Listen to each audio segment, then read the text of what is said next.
আমার শিক্ষার্থী বন্ধুরা, তোমাদের কেমন লাগবে সেদিন বলো? ভাল লাগবে সেদিন?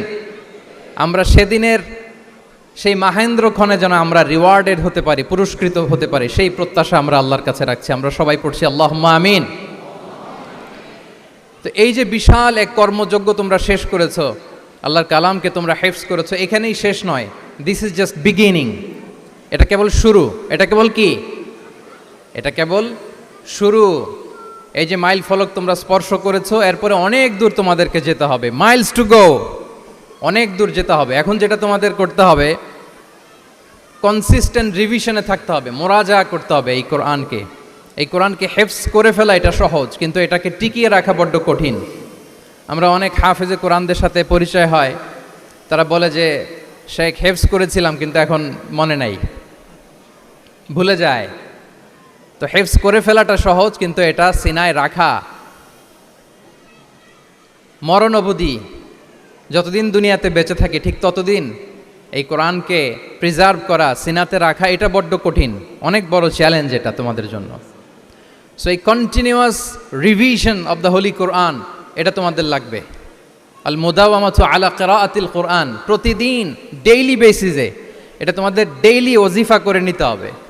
আমি সম্মানিত অভিভাবকবৃন্দ যারা আছেন তাদেরকেও বলবো যে এটা একটা টিম ওয়ার্ক, আপনাকেও হেল্প করতে হবে এখানে। আপনার বাচ্চা কোরআন তেলাওয়াত করবে, আপনাকে শোনাবে, আপনি তাদেরকে শোনাবেন। এই টিম ওয়ার্কের মধ্য দিয়ে এই কোরআন প্রিজার্ভ হবে, এটা থাকবে। এটা বড্ড জটিল। কোরআন হেফজ করা সহজ, কিন্তু এটাকে ধরে রাখা খুবই কঠিন। সো তোমাদের জন্য first and foremost reminder tonight, প্রথম রিমাইন্ডার হচ্ছে যে রেগুলার বেসিসে এই কোরআনকে মোরাজা করতে হবে, তা না হলে এই কোরআন থাকবে না। এবং আল্লাহ রাসূল সাল্লাল্লাহু আলাইহি ওয়া আলিহি ওয়াসাল্লাম তিনি ওসিয়ত করেছেন, তিনি বলেছেন তাআহাদুল কোরআন ফা ইন্নাহু আশাদ্দু তাফাল্লুতান মিনাল ইবিলি ফি উকুলিহা। তোমরা কোরআনকে ডেইলি রিভাইজ করো। যারা তোমরা হেফজ কমপ্লিট করেছো, হাফাজাতুল কোরআন, তোমাদেরকে উদ্দেশ্য করে আল্লাহ রাসূল সাল্লাল্লাহু আলাইহি ওয়া আলিহি ওয়াসাল্লাম বলেন যে তাআহাদুল কোরআন, তোমরা ডেইলি বেসিসে কোরআনকে কি করো? রিভাইজ করো, রিভিশন দাও, মোরাজা করো, এটাকে সম্মান করো। ফাইন্নাহু আশাদ্দু তাফাল্লুতান মিনাল ইবিলি ফি উকুলিহা, কেননা পোষ মানানো হয়নি এরকম কোনো বন্য উট যদি এটা রশি ছেড়ে দেওয়া হয়, এটা যেমনি ছুটে পালায়, দৌড়ে পালায়, এটারে ফিরে আনা যেমনি কঠিন, কোরআন হেফজ করার পরে, মুখস্থ করার পরে কেউ যদি ভুলে যায়, ওইটারে আবার রিভাইভ করা তার চেয়েও বেশি কঠিন। তো এই জন্য ডেইলি বেসিসে রিভাইজ করতে হবে। এবং আল্লাহ রাসূল সাল্লাল্লাহু আলাইহি ওয়া আলিহি ওয়াসাল্লাম তিনিও যাতে ভুলে না যান, বারবার কোরআন পড়তেন, বারবার রিভাইজ করতেন। রাসূল সাল্লাল্লাহু আলাইহি ওয়াসাল্লামের কষ্ট হয়ে যেত, ফলে আল্লাহ তাআলা বলেছেন লা তুহাররিক বিহি লিসানাকা লিতা'জালা বিহি ইন্না আলাইনা জামাআহু ওয়া কুরআনা ফাইদা ক্বরানাহু ফাত্তাবি' কুরআনা। নবী, আপনি তাড়াহুড়ো করে, এত কষ্ট, এত প্রেশার আপনার উপর নেওয়ার দরকার নেই। আমি আপনাকে পড়িয়ে দেব। জিবরিল যখন পড়ে শুধু ফলো করেন সেটা, একবার পড়ে নিন, মুখস্থ আমি আল্লাহ করে দেব। সানুকরিউকা ফালা তানসা, আপনি আর ভুলবেন না। এরপরে আল্লাহ রাসূল সাল্লাল্লাহু আলাইহি ওয়া আলিহি ওয়াসাল্লাম রেগুলার বেসিসে কোরআন পড়তেন, সাহাবাদেরকে কোরআন শোনাতেন, আবার সাহাবাদের কাছ থেকে কোরআন শুনতেন। সো এই কোরআনকে যদি তোমরা তোমাদের সিনায় আজীবনের জন্য রেখে দিতে চাও সযত্নে, তোমাদেরকে রিভিশন দিতে হবে। এখন খুব বেশি বেশি revise and revise, revise after revise তোমাকে দিতে হবে। এবং সারা বছর কোরআনের যতটুকু নাজিল হতো, আল্লাহ রাসূল সাল্লাল্লাহু আলাইহি ওয়া আলিহি ওয়াসাল্লাম রমাদান আল মুবারাকে জিবরিল আলাইহিস সালামের সাথে রিভিশন করতেন। সারা বছর যা নাজিল হলো, এটা আল্লাহ রাসূল সাল্লাল্লাহু আলাইহি ওয়াসাল্লাম জিবরিল আলাইহিস সালামকে শোনাতেন, আবার জিবরিল আলাইহিস সালাম আল্লাহ রাসূল সাল্লাল্লাহু আলাইহি ওয়াসাল্লামকে অতটুকু শোনাতেন। যে বছর তিনি ইন্তেকাল করবেন, ওই বছর দুইবার তিনি গোটা কোরআনকে জিবরিল আলাইহিস সালামের সামনে পেশ করেছেন, শুনিয়েছেন। আবার জিবরিল আলাইহিস সালাম দুইবার আল্লাহর হাবিব সাল্লাল্লাহু আলাইহি ওয়া আলিহি ওয়াসাল্লামকে শুনিয়েছেন। আল্লাহু আকবার। তাহলে এটাই হচ্ছে সুন্নাহ। তিনি তো পৃথিবীর প্রথম হাফেজ নাকি? আল্লাহ রাসূল সাল্লাল্লাহু আলাইহি ওয়াসাল্লাম প্রথম হাফেজ ছিলেন না? উনি রেখেছেন কিভাবে কোরআনকে? প্রিজার্ভ করেছেন কিভাবে? রিভিশনের মাধ্যমে, রিভিশন অ্যান্ড রিভিশন। তাহলে the first and foremost reminder for tonight in this ceremony for all of you today, you have to revise a lot, you have to recite a lot. প্রতিদিন recite করতে হবে, প্রতিদিন revise দিতে হবে। এটা আমাদের মনে থাকবে তো নাকি? শিক্ষার্থী বন্ধুরা আওয়াজ করো, মেক এ নয়েজ, মনে থাকবে ইনশাআল্লাহ বিইذনিল্লাহ। তাহলে প্রথম কাজ হচ্ছে আমাদেরকে রিভাইজ করতে হবে।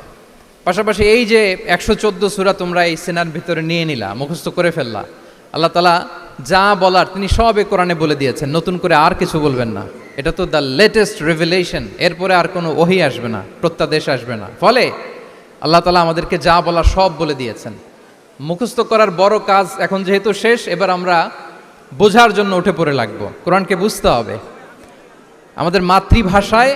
এই কোরআনের মর্মবাণী, মর্মার্থ, আল্লাহ তাআলা কি ডুজ অ্যান্ড ডোন্টস আমাদের জন্য দিয়েছেন, কি করা যাবে কি করা যাবে না সব তিনি বলে দিয়েছেন।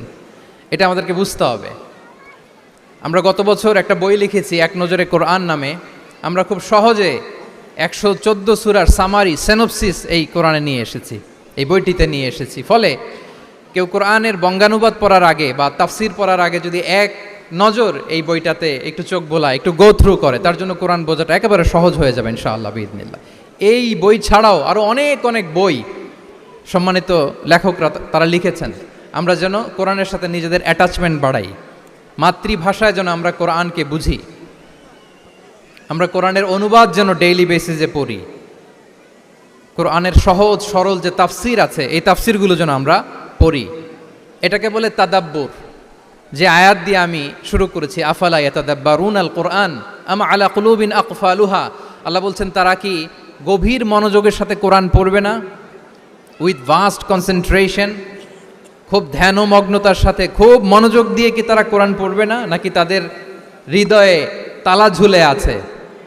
আমাদের হৃদয়ের জং ধরা তালা যদি আমরা খুলতে চাই, এটা আনলক করতে হবে আল কোরআন আল কারিম দিয়ে। তাহলে প্রথম রিমাইন্ডার হচ্ছে রিভিশন। আমার প্রিয় হাফেজ ভাই এবং বোনেরা, আমরা যেন রিভিশন দেই বেশি বেশি। 2 নম্বর কথা হচ্ছে আমরা যেন কোরআনের মর্মবাণী বাংলায় বুঝবার চেষ্টা করি, কোরআনের তাফসির যেন আমরা পড়ি, আমরা যেন তাদাব্বুরে কোরআন করি, কোরআনের যে রিফ্লেকশনগুলো আছে এগুলো যেন আমরা ধারণ করতে পারি। তাদাব্বুর শব্দটা বেসিক্যালি এসেছে আরবি শব্দ দুবুর থেকে। দুবুর, দুবুর শব্দের অর্থ হচ্ছে পেছন, যে কোনো জিনিসের পেছনকে বলে, আমাদের পেছনটাকেও বলে দুবুর। তো তাদাব্বুরে কোরআন মানে হচ্ছে কোরআনের যে বাহ্যিক আয়াতের যে অর্থ, এর পেছনের যে গল্পটা, পেছনের যে রহস্য, এই আয়াতের পেছনের যে রহস্য এটাকে উদ্ঘাটন করার চেষ্টা করা, আত্মনিমগ্ন হওয়া, কোরআনের রহস্য উন্মোচনের জন্য ধ্যানমগ্ন হওয়া, খুব গভীর মনোযোগ দিয়ে with vast concentration and attention কোরআনকে পড়াকে বলে তাদাব্বুরে কোরআন। তাহলে রিভিশনের পাশাপাশি আমাদেরকে তাদাব্বুরে কোরআন করতে হবে। কি পারা যাবে তো ইনশাআল্লাহ? এই কোরআন যে তোমাদেরকে কোথায় নিয়ে যাবে তুমি জানোই না, তোমার কোনো আইডিয়াই নাই এই যে কোরআন তোমাদেরকে কোথায় নিয়ে যেতে পারে। এবং শিক্ষার্থীদের জন্য গোটা বিশ্ব খোলা, the entire world is open for you. তোমরা বিশ্ব জয় করতে পারো, তোমরা ঢাকা বিশ্ববিদ্যালয়ে যাবে, তোমরা চট্টগ্রাম বিশ্ববিদ্যালয়ে যাবে। এই যে তোমাদের এক বড় ভাই বসে আছে, ডাকসুর ভিপি সাদিক কায়েম, ঢাকা বিশ্ববিদ্যালয়ে যে আমাদের কোরআনের আলো ছড়িয়ে দেওয়ার দরকার আছে না নাই বলো? তোমরা অক্সফোর্ডে যাবে, তোমরা এমআইটিতে যাবে, তোমরা হার্ভার্ডে যাবে। আমি হার্ভার্ডে গিয়েছি, এমআইটিতে গিয়েছি, তোমরা ইয়েল ইউনিভার্সিটিতে যাবে, সেখানে যে কোরআনের আলো ছড়িয়ে দিবে ইনশাআল্লাহ বলি সবাই। তাহলে শিক্ষার্থীদের জন্য গোটা বিশ্ব খোলা। তুমি জানোই না যে আল্লাহ তাআলা তোমাকে কোথায় নেবে। খুত্তাতুল্লাহি আ'যামু মিন খুত্তাতিকুম, আল্লাহর প্ল্যান তোমার প্ল্যানের চাইতে অনেক অনেক বড়। তুমি জানোই না যে আল্লাহ তাআলা তোমাকে দিয়ে কোন খেদমত নিতে পারে। সো আমরা যেন তাদাব্বুরে কোরআন করি, কোরআনে যে আল্লাহ জেমসগুলো দিয়েছেন এগুলোর সাথে নিজেদের অ্যাটাচমেন্ট যেন আমরা বাড়াই, একটু একটু করে যেন পড়ি। এবং সাহাবা রিদওয়ানুল্লাহি তাআলা আলাইহিম আজমাইন, ওনাদের হ্যাবিট এটাই ছিল, ওনারা তাড়াহুড়ো করে কোরআন পড়তেন না, একটু একটু করে পড়তেন। তোমাদের তো 2 বছর কিংবা 3 বছরে হেফজ শেষ হয়ে যাওয়ার কথা নাকি? তাদের কয় বছর লেগেছে হেফজ করতে? 3 বছর। আচ্ছা, তোমরা কি জানো ওমরে ফারুক রাদিয়াল্লাহু তাআলা আনহু উনি সূরা বাকারা হেফজ করতে সময় নিয়েছিলেন 12 বছর। আই রিপিট, আমি আবারও বলছি, সাইয়েদনা ওমরে ফারুক রাদিয়াল্লাহু তাআলা আনহু উনি সূরা বাকারা মেমোরাইজ করতে সময় নিয়েছিল কয় বছর? 12 বছর। ওনাদের অভ্যেস ছিল তারা তাদাব্বুরে কোরআন করে করে আগাতেন। 10 আয়াত পড়তেন, এটাকে মুখস্থ করতেন, এটার অর্থ বুঝতেন, এটার উপর আমল করতেন, এটাকে ধারণ করতেন, এটার উপর সাধনা করতেন, এটারে ডাইজেস্ট করা শেষ, এরপরে 10 আয়াত, আবার একই সিস্টেমে 10 আয়াত পরে এরপরে 10 আয়াত। এভাবে সূরা বাকারা শেষ করতে উনি সময় নিয়েছিলেন কয় বছর? 12 বছর। এবং যেদিন সূরা বাকারা কমপ্লিট করেছিলেন ওদিন উট জবাই করে সবাইকে খাইয়েছিলেন। সুবহানাল্লাহ বিহামদি। ওনারা কোরআন জানাটাকে সেলিব্রেট করতেন। আল্লাহু আকবার। সো আমরা যেন তাদাব্বুরে কোরআন করি। তাহলে আমার রিমাইন্ডারগুলো খেয়াল রাখতে হবে। 1 নম্বরে কি বলেছি? Revision. Let's say all together. 1 নম্বরে কি ছিল? রিভিশন। 2 নম্বরে তাদাব্বুরে কোরআন। সবাই বলি 2 নম্বরে কি ছিল? তাদাব্বুরে কোরআন। বুঝে বুঝে কোরআনের মেসেজগুলোকে হৃদয়ঙ্গম করা, একটু একটু করে হৃদয়ঙ্গম করা, একবারে সব না। কারণ কোরআন নাজিলও হয়েছে একটু একটু করে। হাসাবা হাওয়াইজিল বাশার, মানুষের যত প্রয়োজন ছিল প্রয়োজনের প্রেক্ষাপটে চাহিদার আলোকে একটু একটু করে 23 বছরের লম্বায় লং পিরিয়ড অফ টাইমে কোরআন নাজিল হয়েছে। কোরআন কিন্তু তাওরাত, জাবুর, ইনজিল কোরআনের মতো, ইনজিলের মতো, তাওরাতের মতো, জাবুরের মতো কিন্তু কোরআন একবারে নাজিল হয়ে যায়নি। তাওরাত জাবুর কিন্তু একবারে এট এ টাইমে নাজিল হয়েছে, কিন্তু কোরআন নাজিল হয়েছে কত বছরের সময় নিয়ে? 23 বছর, 23 ইয়ার্স। 23 বছরের লং পিরিয়ড অফ টাইম নিয়েছে। গারে হেরাতে প্রথমে শুরু, মক্কা থেকে প্রায় 10 কিলোমিটার উত্তর পূর্বে 634 মিটার উঁচু দ্য মাউন্টেন অফ কেইভ প্রথমে নাজিল হলো ইকরা বিসমি রাব্বিকাল্লাযী খালাক, read in the name of your lord who has created, পরে তোমার প্রভুর নামে যিনি শিখিয়েছেন। এই তো নাজিল হতে লাগলো, কখনো মক্কায়, কখনো মদিনায়, কখনো ঘরে, কখনো বাইরে, কখনো মরুভূমিতে, কখনো বাজারে, কখনো যুদ্ধের ময়দানে। রাসূল যেখানে, সাথে সাথে কোরআনও সেখানে, একটু একটু করে। আল্লাহ রাসূল সাল্লাল্লাহু আলাইহি ওয়া আলিহি ওয়াসাল্লাম উনি ওনার জীবনে, পরিবারে, সমাজে যখনই কোনো সংকটের মুখোমুখি হয়েছেন তখনই সমাধান হয়ে হাজির হয়েছে কোরআন। সুবহানাল্লাহ বিহামদিহি। যখনই সংকট তখনই কি? কোরআন। যখনই কোনো প্রবলেম ফেস করেছেন, কোরআন। কারণ কোরআন হচ্ছে দ্য প্রবলেম সলভিং মেথোডোলজি। যখনই সমস্যা, সমাধান নিয়ে হাজির হয়েছে কোরআন। তাহলে আমরা যেন তাদাব্বুরে কোরআন করি। পৃথিবীর সবচাইতে ইন্টারেক্টিভ বুক এটা, একটু একটু করে নাজিল হয়েছে, খুবই জীবন ঘনিষ্ঠ। তোমরা যত পড়বে, যত রিসার্চ করবে, যত এক্সপ্লোর করবে, তত এই জ্ঞান, এই নলেজ, এই রহস্য তোমাদের কাছে ধরা দেবে। তাহলে 1 নম্বরে হচ্ছে রিভিশন, 2 নম্বরে হচ্ছে তাদাব্বুরে কোরআন, যেটা বলেছি যে এটা ইন্টারেক্টিভ বুক। যখনই রাসূল সাল্লাল্লাহু আলাইহি ওয়াসাল্লাম সমস্যার সম্মুখীন হয়েছেন তখনই কোরআন আলোকবর্তিকা হয়ে হাজির হয়েছে। এবং কোরআনকে আল্লাহ আলো বলেছেন অনেক জায়গায়, ওয়া আনসালনা ইলাইকুম নূরাম মুবিনা, নূর বলেছেন আল্লাহ তাআলা, এটা আলোকবর্তিকা। কিতাবুন আনসালনাহু ইলাইকা লিতুখরিজান নাসা মিনাজ যুলুমাতি ইলান নূর, অন্ধকারাচ্ছন্ন মানুষগুলোকে আলোর পথে নেয়ার জন্য আল্লাহ তাআলা এই কিতাবকে পাঠিয়েছেন, ক্রাইটেরিয়ান করে পাঠিয়েছেন। এই কোরআনের সাথে যদি আমার প্রিয় শিক্ষার্থী বন্ধুরা তোমাদের অ্যাটাচমেন্ট গড়ে ওঠে, সারা জীবনের জন্য তুমি safe. It's a criterion. Quran পড়লে, কোরআন জানলে কোনটা সত্য কোনটা মিথ্যা কোরআনের লেন্স দিয়ে তুমি পরখ করতে পারবে। এটাকে আল্লাহ তাআলা বলেছেন আল ফুরকান, তাবারাকাল্লাযী নাযালাল ফুরকানা আলা আবদিহি লিয়াকুনা লিল আলামিনা নাযীরা। ফুরকান মানে the criterion, it differentiates between right and রং, কোনটা সত্য কোনটা মিথ্যা, কোনটা ভালো কোনটা মন্দ। এটা কোরআনের লেন্স দিয়ে যদি তুমি পরখ করো, তোমার জন্য গোটা বিশ্বটা সহজ হয়ে যাবে, কোনটা সত্য তুমি সহজেই বুঝতে পারবে। তাহলে আমরা ডেইলি বেসিসে রিভিশন দিব, আমরা কোরআনের সাথে নিজেদের অ্যাটাচমেন্টকে বাড়াবো। রেগুলার বেসিসে আমরা তাদাব্বুরে কোরআন করব। কি করব? তো ইনশাআল্লাহ সবাই একসাথে আওয়াজ করে পড়ে ইনশাআল্লাহ। বিশাল এক কর্মযজ্ঞ তোমরা শেষ করেছো, এবার নতুন কর্মযজ্ঞের পথে তোমরা হাঁটবে। কোরআন তোমরা মেমোরাইজ করেছো এবং এখন জ্ঞানের অন্যান্য যে ব্রাঞ্চ আছে, শাখা প্রশাখা আছে, সেগুলোতে তোমরা বিচরণ করবে। জ্ঞানার্জনের একটা মূলনীতি তোমাদের সাথে আজকের এই প্রোগ্রামে শেয়ার করে আমি আমার সংক্ষিপ্ত আলোচনা শেষ করব। ইসলামিক জ্ঞান হোক কিংবা কনভেনশনাল জ্ঞান হোক, জ্ঞানার্জনের জন্য 3টা বিষয় অপরিহার্য, এটা আমাদের খেয়াল রাখতে হবে। আমি তোমাদের মনোযোগ আকর্ষণ করছি, 3টি জিনিস জ্ঞানার্জনের জন্য অপরিহার্য।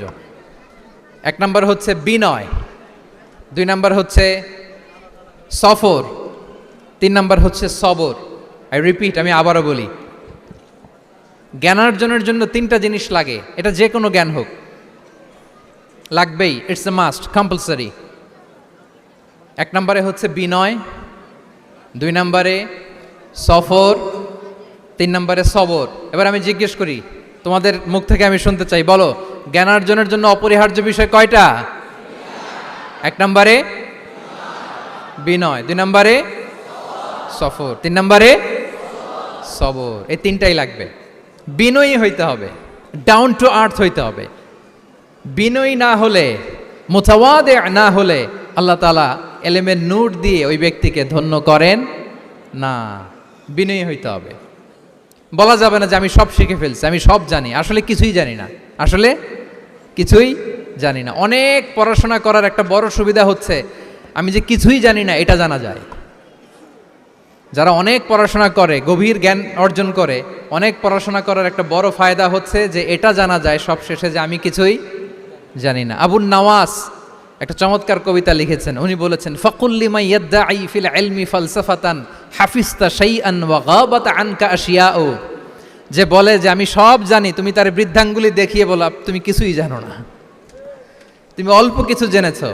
মহাবিশ্বের অনেক রহস্য তোমার কাছে এখন অধরা, এখনো অধরা, অজানা। ওয়া ফাওকা কুল্লি যী ইলমিন আলিম। জ্ঞানীর উপরও জ্ঞানী আছে, জাননেওয়ালার উপরও জাননেওয়ালা আছে। তাহলে বিনয় যেন আমাদের পোশাক হয়, আমরা যেন বিনয়ী হই। আমরা যার কাছ থেকে নলেজ নিব, ইলম নিব, তার কাছে বিনয়ী হইতে হবে। যেই পাত্রে পানি ঢালবো এটা থাকবে নিচে, আর যেই গ্লাস থেকে ঢালা হবে ওইটা থাকে উপরে। মুসা আলাইহিস সালাম একবার বনি ইসরাইলের মাঝে আলোচনা করছিলেন। হঠাৎ এক লোক বলে যে, ইয়া নবী আল্লাহ, মান আ'লামু ফিল আরদ, বর্তমান পৃথিবীতে সবচেয়ে বড় জ্ঞানী কে? তো মুসা আলাইহিস সালাম খুব বেশি ভাবনা চিন্তা না করে বলে ফেললেন, আনা, আমি সবচেয়ে বড় জ্ঞানী। এটা ভুল বলেন নাই, কারণ যাকে আল্লাহ তাআলা ওহির জ্ঞানে ধন্য করেন তিনিই তো সবচেয়ে বড় জ্ঞানী। আনা, আমি সবচেয়ে বড় জ্ঞানী। তো আল্লাহ তাআলা এই রেসপন্সটা, এই আনসারটা পছন্দ করেন না। আল্লাহ তাআলা চাচ্ছিলেন মুসা আলাইহিস সালাম যদি বলতো যে আল্লাহই ভালো জানে, বা আল্লাহু আ'লাম, আল্লাহই সবচেয়ে জ্ঞানী, এটা আল্লাহ পছন্দ করতেন। তো উনি যখন বলে ফেলছেন আমি, আল্লাহ বলে, না মুসা, তুমি যে বলে ফেললে আমি সবচেয়ে বড় জ্ঞানী, তুমি তো সবচেয়ে বড় জ্ঞানী নও, তোমার চেয়েও বড় জ্ঞানী আছে। শুনে তো মুসা আলাইহিস সালাম অবাক, কি আমার চেয়েও বড় জ্ঞানী কোথায়? আল্লাহ বললেন, ইযহাব ইলা মাজমাইল বাহরাইন, 2 সাগরের মিলনস্থলে যাও, ওখানে আমার এক বান্দা আছে ইসমুহু খাদির। ওই খাদির, যারে আমরা বাংলায় খিজির বলি আর কি, এই খিজির তোমার চেয়েও জ্ঞানী। আল্লাহু আকবার। আপনারা সূরা কাহফের তাফসীর পড়লে জানতে পারবেন। গেলেন, নৌকার মধ্যে বসা, হঠাৎ একটা চড়ুই পাখি এসে সাগরের পানি খাচ্ছে। অনেক, to make the long story short, বড় স্টোরিকে আমি ছোট করে বলছি। 2 জন নৌকায় বসা, একটা চড়ুই পাখি এসে সাগরের পানি খায়। তো খিজির আলাইহিস সালাম বললেন, মুসা, চড়ুই পাখিটা দেখতে পাচ্ছ? মুসা আলাইহিস সালাম বললেন, হ্যাঁ দেখতে পাচ্ছি। চড়ুই পাখি যে পানি খেলো এইমাত্র, এটা দেখেছো? হ্যাঁ দেখেছি। পানি খাওয়ার কারণে চড়ুই পাখির চঞ্চুতে, মানে ঠোঁটে যে একটু সাগরের ছিটে ফোটা পানি লেগেছে, দেখেছো? মুসা আলাইহিস সালাম বললেন, হ্যাঁ দেখেছি। তো খিজির আলাইহিস সালাম বললেন, এই যে সাগর থেকে, মহাসাগর থেকে পানি খাওয়ার কারণে চড়ুই পাখির ঠোঁটে সামান্য সাগরের ছিটে ফোটা পানি যতটুকু ঠোঁটে লেগে আছে, এটা হচ্ছে তোমার, আমার আর মহাবিশ্বে আমরা যারা আছি সবার জ্ঞান। আর এই পড়ে থাকা মহাসাগরের পানি হচ্ছে আল্লাহর জ্ঞান। চড়ুই পাখির ঠোঁটে লাগা পানি তোমার, আমার আর পৃথিবীর সবার, আমাদের যে জ্ঞান আল্লাহ দিয়েছেন এটা। আর মহাসাগরের পানিগুলো কার জ্ঞান? ওয়ামা উতিতুম মিনাল ইলমি ইল্লা কালিলা। আল্লাহ বলেন, একেবারে একেবারে ভেরি লিটল, যত সামান্য জ্ঞান দিয়ে আমি তোমাদেরকে দুনিয়ায় পাঠিয়েছি। এজন্য আমি সব জানি, এটা আজকে থেকে আমরা আর বলবো? আমার শিক্ষার্থী বন্ধুরা নয়েজ করো, বলো আমরা বলবো আল্লাহু আ'লাম। আল্লাহ ভালো জানেন। সাহাবাদের এই বৈশিষ্ট্য ছিল, ওনারাও বলতেন আল্লাহু ওয়া রাসূলুহু আ'লাম, আল্লাহ এবং আল্লাহ রাসূল ভালো জানেন। এবং আমাদের ক্লাসিক স্কলারদের এই বৈশিষ্ট্যটা ছিল, অনেক প্রশ্নের উত্তর ওনারা দিতেন না। আমাদেরকে তো প্রশ্ন করলে আমরা হুটহাট উত্তর দিয়ে দিই। অন অ্যান অ্যাভারেজে 10টা প্রশ্ন করলে ইমাম মালিক এর মধ্যে অধিকাংশ প্রশ্নের উত্তরে বলতেন আনা লা আ'লাম, আমি জানি না। আমি জানি না এটা যখন আমরা বলতে শিখি, তখনই বেসিক্যালি আমরা নলেজেবল হয়ে উঠি, জ্ঞানী হয়ে উঠি। তাহলে জ্ঞানার্জনের জন্য অপরিহার্য কয়টা বিষয় বলেছিলাম, মনে আছে না? ঘটনা শুনতে শুনতে কয়টা মোট? 1 নম্বরে বিনয়। আমরা বিনয়ী হব। আওয়াজ করে বলি, আমরা কি হব? আমরা বিনয়ী হব। এই যে আমরা কোরআন হেফজ করলাম, এরপরে তুমি যদি বুখারী হেফজ করো, মুসলিম হেফজ করো, এটা তোমার বাহ্যিক জ্ঞান অর্জন হয়েছে। জ্ঞানের দুইটা সাইড, একটা ইন্টারনাল নলেজ আর একটা হচ্ছে এক্সটার্নাল নলেজ। বাহ্যিক জ্ঞান এটা হয়েছে, আরেকটা আছে ইন্টারনাল নলেজ, এটাকে বলে অন্তর্নিহিত জ্ঞান। ইলমে লাদুন্নি ওয়া আল্লামনাহু মিন লাদুন্না ইলমা। এটা শুধু কোরআন হেফজ করলেই হয় না, এটা কোরআন পড়ার পরে, হাদিস পড়ার পরে, এগুলোর উপর আমল করার পরে, বছরের পর বছর সাধনা করার পরে আল্লাহ তাআলা কোনো ব্যক্তিকে ইলমের নূর দেন। এটা এত সহজ না। আমরা এক্সটার্নাল নলেজ, বাহ্যিক জ্ঞান খুব সহজেই রিসিভ করতে পারি, কিন্তু ইন্টারনাল নলেজ, যেটা অন্তর্নিহিত জ্ঞান, যেটা তোমার দূরদৃষ্টি বাড়াবে, তোমার ফেরাসাত বাড়াবে, তোমার বিচক্ষণতা বাড়াবে, তোমার ফারসাইটেডনেসকে বাড়াবে, ওই অন্তর্নিহিত জ্ঞানের জন্য বছরের পর বছর সাধনা করতে হয়। সো আমরা যেন বিনয়ী হই, এটা হচ্ছে নাম্বার 1। 2 নাম্বার কি বলেছিলাম? সফর। ফানজুরু কাইফা কানা আকিবাতুল মুকাজ্জিবিন। আল্লাহ বলে সফর করো, সিরু ফিল আরদ, ট্রাভেল করো। ট্রাভেল করলে তোমার চোখ খুলে যাবে। তুমি যদি পেট্রাতে যাও, জর্ডানের পেট্রায়, তোমার চোখ খুলে যাবে। তুমি যদি ফেরাউনের লাশ দেখে আসো, তুমি অবাক হয়ে যাবে। তুমি যদি জর্ডানের ডেড সি ঘুরে আসো, তুমি অবাক হয়ে যাবে। 1000টা বই পড়ে তুমি ওই জ্ঞান অর্জন করতে পারবে না, যেই জ্ঞান তুমি ট্রাভেলিং করে অর্জন করতে পারবে। তাহলে ভ্রমণ করতে হবে। আর 3 নম্বরে কি বলেছিলাম? সবর, মানে হার্ড ওয়ার্কিং হইতে হবে। পরিশ্রমের কোনো বিকল্প নাই। There is no alternative to be hard working. কোনো বিকল্প নেই, হার্ড ওয়ার্ক তোমাকে করতেই হবে, এটাই সবর। এই 3টা প্রশিক্ষণই আল্লাহ তাআলা মুসা আলাইহিস সালামকে দিয়েছিলেন। লম্বা ঘটনা, তিনি খিজির আলাইহিস সালামের সাথে সফরও করেছেন, ওনার কাছে যে বিনয়ী হয়েছেন, তারপরে বারবার উনি ধৈর্যহারা হয়ে যাচ্ছিলেন, আল্লাহ ধৈর্যেরও পরীক্ষা নিয়েছেন। তাহলে বিনয়, সফর এবং সবর, এই 3টা জিনিস জ্ঞানার্জনের জন্য অপরিহার্য। এই ফিচারগুলো দিয়ে, এই ক্যারেক্টারিস্টিক্সগুলো দিয়ে যেন আল্লাহ তাআলা আমাদেরকে ধন্য করে। আমরা সবাই পড়ি আমিন। আমরা আল্লাহর কোরআনকে যেভাবে হৃদয়ে ধারণ করতে পেরেছি, আমরা যেন কোরআনের তাদাব্বুরের মধ্য দিয়ে, কোরআনের রিফ্লেকশনগুলোর সাথে নিজেদের অ্যাটাচমেন্ট বাড়ানোর মধ্য দিয়ে আলোকিত মানুষ হতে পারি। আল্লাহ তাআলা আমাদেরকে তৌফিক দান করুক। আমি আবারও তানজিমুল উম্মাহ ফাউন্ডেশনকে অন্তরের অন্তঃস্থল থেকে শুভেচ্ছা জানিয়ে, এবং তোমাদের যে এই চমৎকার সাফল্য, এই সাফল্যর ধারাবাহিকতা কামনা করে, তোমাদের জন্য প্রাণ ঢালা অফুরান দোয়া এবং ভালোবাসা রেখে আমার সংক্ষিপ্ত আলোচনা এখানেই শেষ করছি। আল্লাহ তাআলা আমাদের সবাইকে কথাগুলো বোঝা আর আমল করার তৌফিক দান করুক। হাদা মা ইনদি ওয়াল ইলমু ইনদাল্লাহি আলাইহি তাওয়াক্কালতু ওয়া ইলাইহি উনীব। আসসালামু আলাইকুম ওয়া রাহমাতুল্লাহি ওয়া বারাকাতুহু।